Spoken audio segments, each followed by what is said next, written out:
Justo Sierra, quiere poner el poder del Estado principalmente al servicio de un proyecto educativo y cultural. Justo Sierra es un liberal.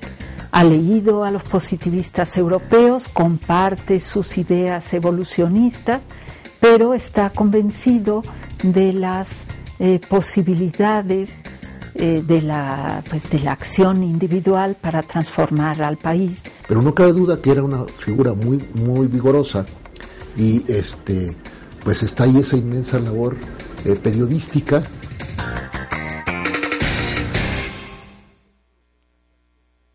México es un pueblo con hambre y sed. El hambre y la sed que tiene no es de pan. México tiene hambre y sed de justicia. Justo Sierra es un vaso comunicante, por un lado, entre la creación literaria y el derecho y la política. Pero por otro lado, un vaso comunicante entre los distintos ámbitos e instituciones que configuran nuestro sistema educativo nacional y de cultura, que en buena medida fue imaginado y creado de una manera decisiva por él en su etapa decisiva, en su etapa formativa desde la década de los 80 y sobre todo en el periodo en que él fue el principal responsable de la educación nacional. Pero me atrevería a decir algo más. Justo Sierra fue un puente entre tres épocas radicalmente distintas de la vida nacional. Fue un puente entre la tradición liberal de la República restaurada y el porfiriato. Y un puente entre el porfiriato y los primeros gobiernos posrevolucionarios. Todavía le tocó vivir la inestabilidad política en la península de Yucatán, producto de la primera etapa del México independiente. Después, ya adolescente, le tocó vivir el triunfo de los liberales, otra vez la derrota de los liberales, el Segundo Imperio y el regreso ya definitivo de los liberales al poder en 1867. Y es el México que Justo Sierra conoce y con el cual queda muy impresionado, ¿no? Él asiste regularmente a las sesiones del Congreso, en las cuales hay discusiones muy agitadas sobre el castigo a quienes han provocado la disensión reaccionaria, la guerra, y bueno, él advierte que pues le toca ver ahí, por ejemplo, hablar a Ignacio Manuel Altamirano, toda esta gente de la Reforma a la que le va a tener una profunda admiración toda su vida, por supuesto, el propio presidente Juárez. Justo Sierra es partidario, se hace partidario de la posición liberal. Figura eminente de la vida pública mexicana, Justo Sierra Méndez, con su presencia en el Ministerio de Instrucción Pública y Bellas Artes, del que fuera titular de 1905 a 1911, realizó una revolución en el seno del porfirismo. Desempeñó importantes puestos políticos. Fue varias veces diputado al Congreso de la Unión, magistrado de la Suprema Corte de Justicia, subsecretario de Instrucción Pública. Estos años fueron clave para la cultura y la filosofía en México, ya que en 1910 participó en la fundación de la Universidad Nacional. Literato, historiador y periodista, así como poseedor de un pensamiento filosófico que llevó a la práctica. Su obra es sumamente amplia. En ella se reúnen artículos de periodismo, ensayos literarios, estudios de historia, así como también páginas donde expone su orientación positivista y las distintas posiciones que adoptó en relación al pensamiento filosófico de Comte, Spencer y Stuart Mill. Darwinista convencido, Sierra terminó en una posición escéptica en relación al cientificismo positivista. Maestro de los ateneístas, fue promotor y guía de la inquietud innovadora que los caracterizó. Entre sus obras, principalmente en relación con su pensamiento filosófico, están Historia de la Antigüedad, texto de historia en la Escuela Nacional Preparatoria, que recibió severas críticas de parte del periódico católico La Voz de México. Su ensayo México Social y Político, apuntes para un libro, y Evolución Política del Pueblo Mexicano, que fuera publicado en la Revista Nacional de Letras y Ciencias, creada en colaboración con Gutiérrez Nájera, Francisco Sosa y Jesús E. Valenzuela. Justo Sierra encabeza un equipo de escritores que van a reflexionar sobre México en el siglo XIX, ¿no? El México independiente. Y sale esa gran obra que es México, su evolución social, coordinada por Justo Sierra, y él se encarga de escribir la parte de la historia política, que después se va a desprender, editada precisamente por la Casa de España en México, lo que vendría a ser el Colegio de México después, que vendría a ser la evolución política del pueblo mexicano, que todavía sigue siendo un modelo de síntesis de historia de México. Cuenta el propio Justo Sierra que Ignacio Manuel Altamirano, de quien era ya admirador, lo invitó a una reunión en la que estaban algunos de los más consagrados escritores de aquel tiempo. La velada tuvo lugar en casa de don Manuel Paino.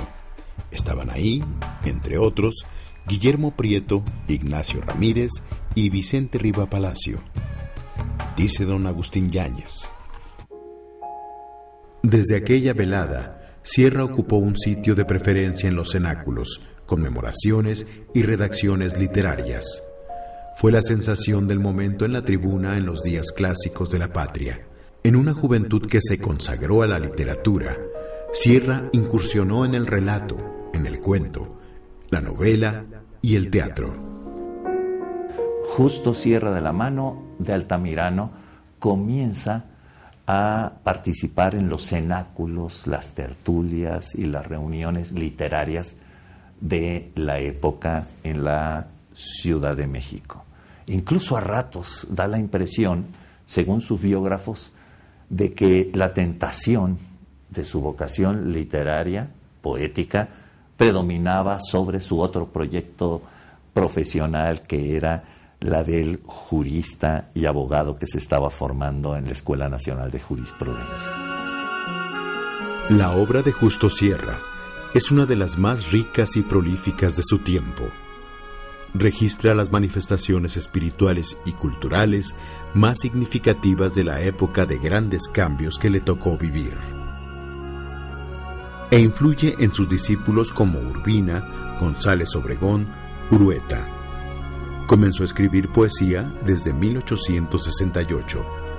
El teatro y la prosa narrativa son obras de su juventud, la historia y la educación de su madurez, el periodismo político y la prosa literaria, ejercicio constante a lo largo de toda su vida.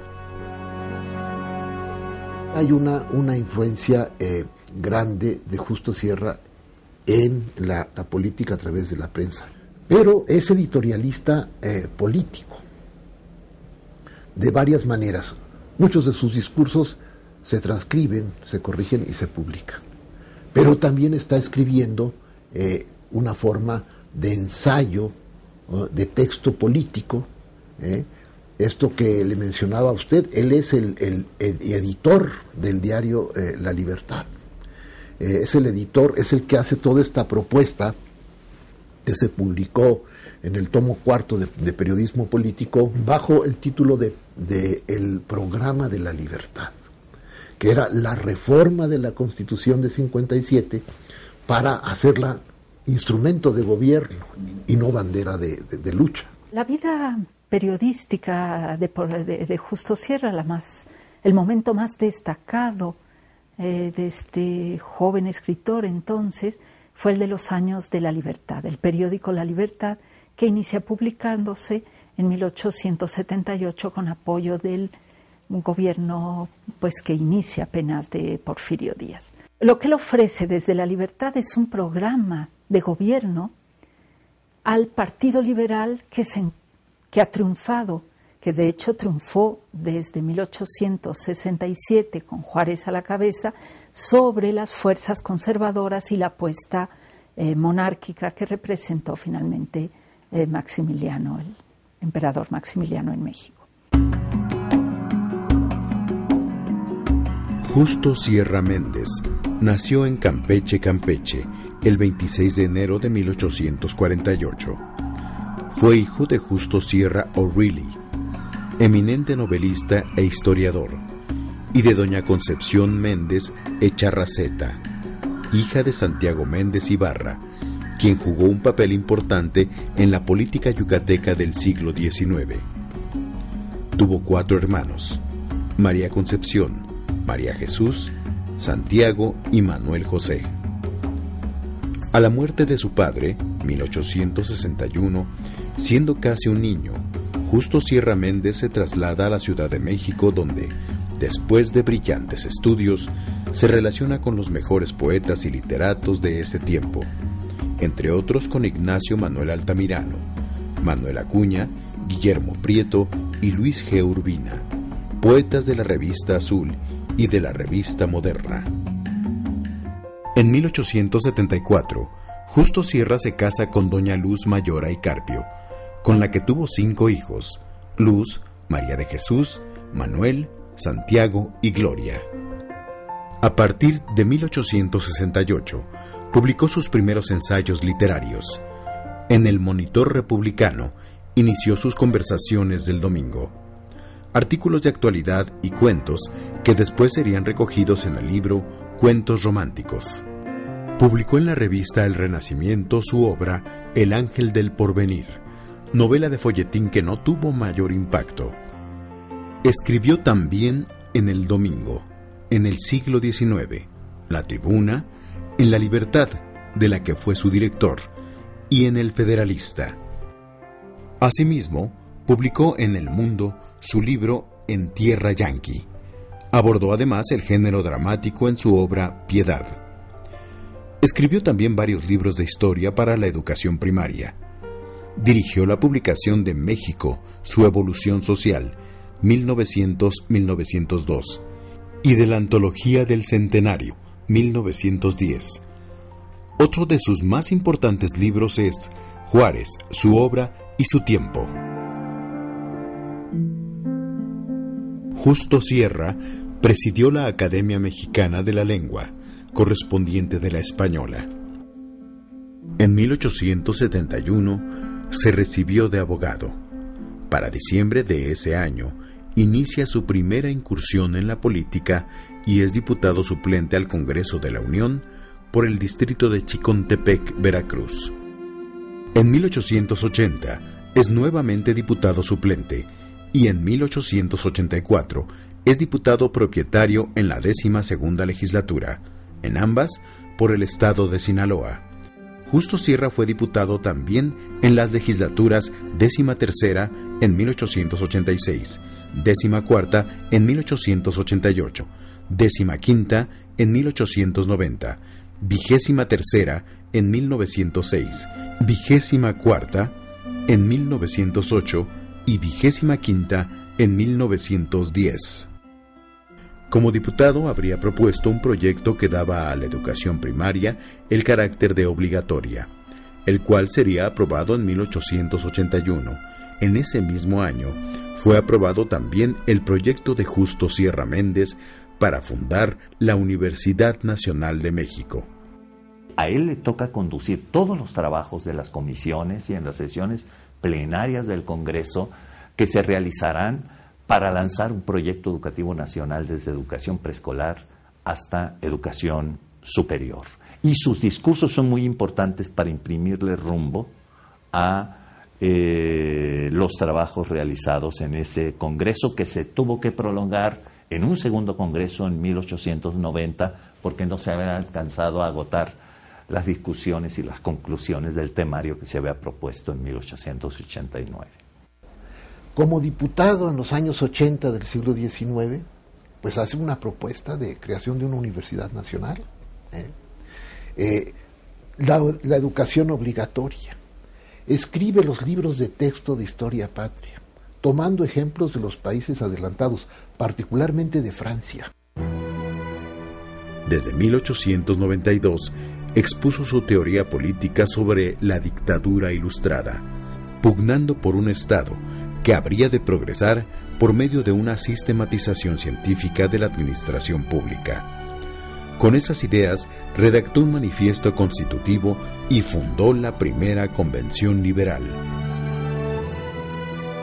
Justo Sierra, junto con un grupo de correligionarios conocidos a partir de entonces como los científicos, organizan una gran convención electoral, a la manera de las convenciones que se realizaban en Estados Unidos y que aquí no eran costumbre. Se realiza una gran convención con la idea, sí, de justificar una nueva reelección de Díaz, pero también con la idea de retomar aquella propuesta de organizar un partido de gobierno y de darle una forma orgánica más allá que la de un conjunto de personas y grupos que coincidían con ciertas ideas, ¿no? Propone pues que se realicen convenciones electorales previas a cada gran proceso electoral, que allí se designen candidatos y se apruebe un programa, y que el candidato quede amarrado con ese programa por el hecho de haber sido postulado por esta convención. Las intervenciones de Justo Sierra en la Cámara de Diputados fueron notables en materias como educación, cultura, comercio, salubridad y comunicaciones.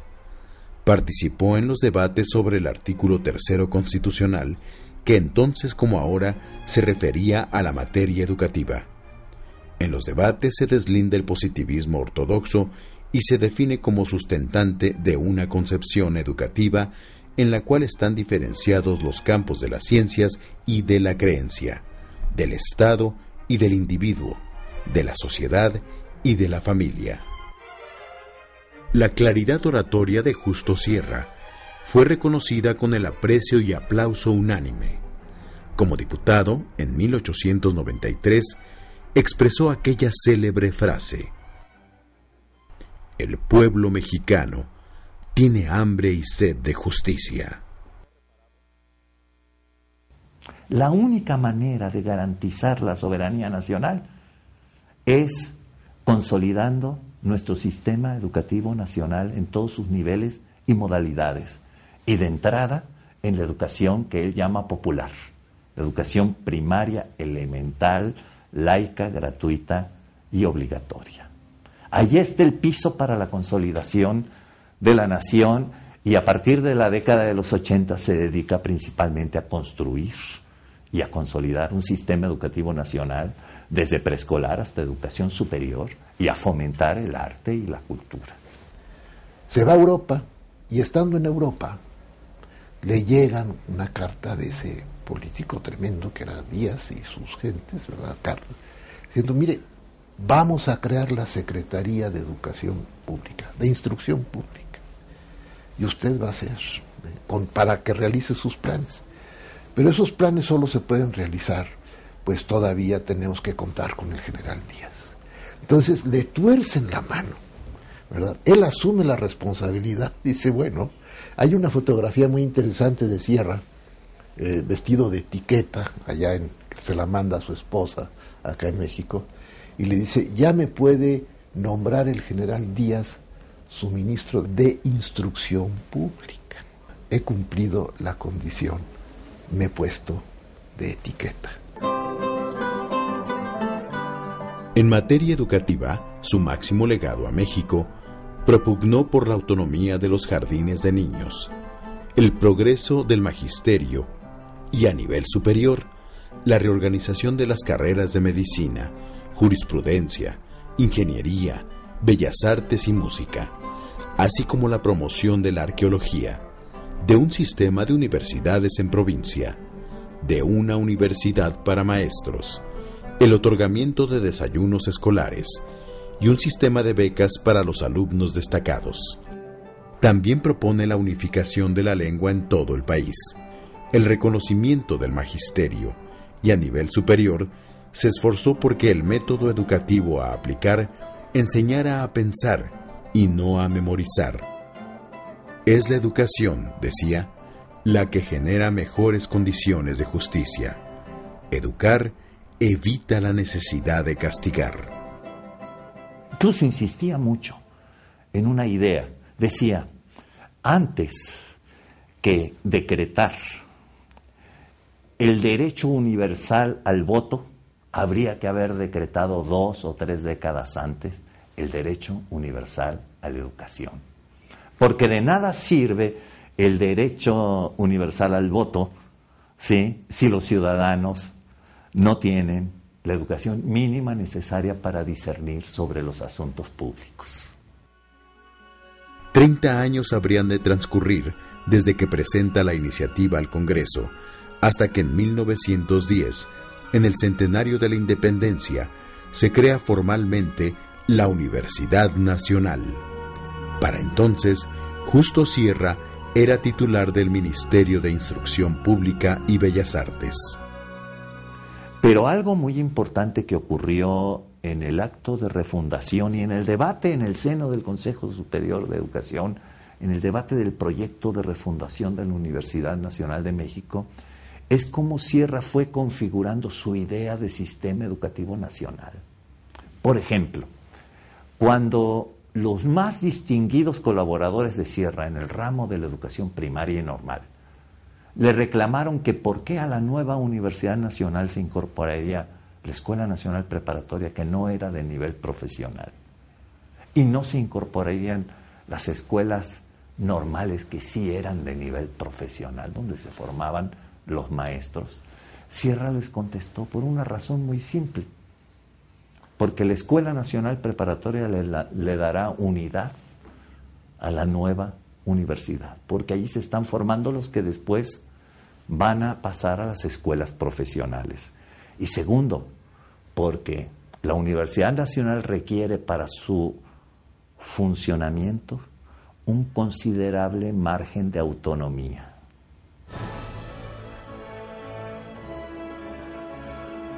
El 26 de abril de 1910, Sierra presenta de nuevo en la Cámara de Diputados la iniciativa en la que aparecen concretamente los siguientes puntos. El proyecto de creación de la universidad no es popular, es gubernamental. El gobierno se desprende en una porción considerable de facultades y las deposita en un cuerpo que se llamará Universidad Nacional. Será una universidad de Estado, un cuerpo autonómico dentro del campo científico. La universidad tendría que ser autónoma, en su régimen propio, tenía que tener la autonomía, pero tenía que tener el pleno apoyo económico, financiero y administrativo del Estado, porque era un servicio público y era un país que requería de eso. Según Justo Sierra, la universidad se funda cuando la educación nacional está suficientemente organizada y desarrollada. La universidad estará separada de la instrucción primaria. La Universidad Nacional será todo lo contrario en cuanto a método y a materias de la Universidad Pontificia. No puede haber ningún punto de comparación posible entre este órgano creador y la antigua Universidad Mexicana, que en buena hora murió porque ya de hecho había muerto. La universidad que se fundaba debía de ser un centro creador y propagador de ciencia, y la ciencia, concluye Sierra, es laica. La Escuela Nacional Preparatoria se unirá a la universidad. Los estudiantes formarán parte del Consejo Universitario sin voto, solo con voz informativa. Unos meses después, en el discurso en el acto de inauguración de la Universidad Nacional de México, el 22 de septiembre de 1910, afirma que la tarea de la universidad no debe consistir solamente en producir ciencia, sino que debe atender y estar unida con los problemas que se presenten en su contexto social. Decía, La Universidad Nacional de México, que ahora nacen sobre nuevas bases y para distintos objetivos que la antigua universidad. Sobre nuevas bases porque a ella se incorporaba la Escuela Nacional de Preparatoria, la gran institución educativa creada por los liberales al triunfo de la República en 1867, o sea, con una orientación positivista. Pero también sobre nuevas bases porque decía, no será la continuidad de aquella universidad tradicional y teológica que transmitía conocimientos inútiles, sino será una universidad que se dedicará a la docencia, a la investigación y a la difusión, ¿sí?, para vincularse al desarrollo nacional. Al triunfo de la Revolución, Justo Sierra renuncia al Ministerio de Instrucción Pública y Bellas Artes. Sin embargo, 2 años después, el presidente Francisco I. Madero lo designa ministro plenipotenciario de México en España. Murió en Madrid el 13 de septiembre de 1912. Su cadáver fue traído a México y sepultado con grandes honores públicos. En 1948, la Universidad Nacional publica las obras completas de Justo Sierra en 15 tomos. Fue un proyecto dirigido por Agustín Yáñez y en él participaron José Luis Martínez y Edmundo O'Gorman. Por decreto presidencial, el 26 de mayo de 1999, su nombre se inscribió con letras de oro en el muro de honor del Palacio Legislativo de San Lázaro. Hoy parecen resonar aquellas lapidarias palabras de Justo Sierra. Más allá de la ley, más allá del honor, más allá de la patria, está la verdad que debe prevalecer por encima de todo.